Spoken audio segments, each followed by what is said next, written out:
గోల్కొండ కోటలోని రహస్య వ్యాపారాల గురించి తెలుసుకుందాం. వజ్రాలు, ఉక్కు, సుగంధ ద్రవ్యాలు. అసలు ఈ కోట వ్యాపారానికి ఎలా కేంద్రంగా మారిందో, ఎన్నో రహస్యాలు దాగున్నాయో తెలుసుకుందాం పదండి. వజ్రాల సామ్రాజ్యం. ఫ్రెండ్స్, గోల్కొండ అంటేనే వజ్రాలు. కోహినూర్ లాంటి ప్రపంచ ప్రసిద్ధ వజ్రాలు ఇక్కడే దొరికాయి. ఈ కోట చుట్టూ ఉన్న గనుల్లో దొరికే వజ్రాలు ప్రపంచవ్యాప్తంగా వ్యాపారం జరిగేది.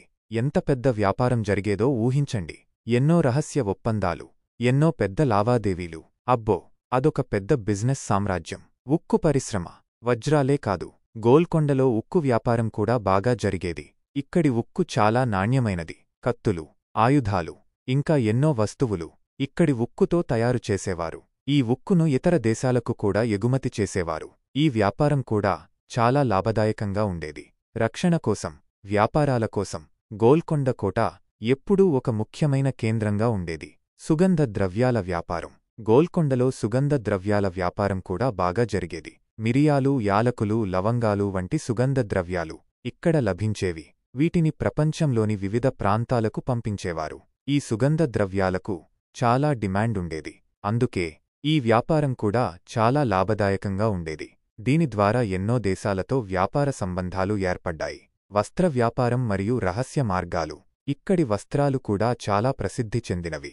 ముఖ్యంగా వివిధ రకాల చేనేత వస్త్రాలు, పట్టు వస్త్రాలు ఇక్కడ తయారు చేసేవారు. వాటిని ఇతర ప్రాంతాలకు ఎగుమతి చేసేవారు. ఈ వస్త్రాలకు కూడా చాలా డిమాండుండేది. ఈ వ్యాపారం కూడా గోల్కొండ కోట ఆర్థిక వ్యవస్థకు చాలా ముఖ్యమైనది. అంతేకాదు, గోల్కొండ కోటలో ఎన్నో రహస్య మార్గాలు ఉన్నాయి. వ్యాపార రహస్యాలు కూడా ఎన్నో ఉన్నాయి. ఈ రహస్య మార్గాల ద్వారా వస్తువులను రహస్యంగా తరలించేవారు. వ్యాపార రహస్యాలు కూడా ఎవరికీ తెలియకుండా జాగ్రత్తగా ఉంచేవారు. ఈ రహస్యాలు గోల్కొండ కోట వ్యాపారానికి చాలా ముఖ్యమైనవి. ఇలా గోల్కొండ కోట వ్యాపారానికి ఒక ముఖ్యమైన కేంద్రంగా ఉండేది. ఇక్కడి వ్యాపారాలు గోల్కొండ కోట ఆర్థిక వ్యవస్థను బలంగా ఉంచాయి. ఎన్నో రహస్యాలు, ఎన్నో వ్యాపారాలు, ఎన్నో కథలు గోల్కొండ కోటలో దాగి ఉన్నాయి.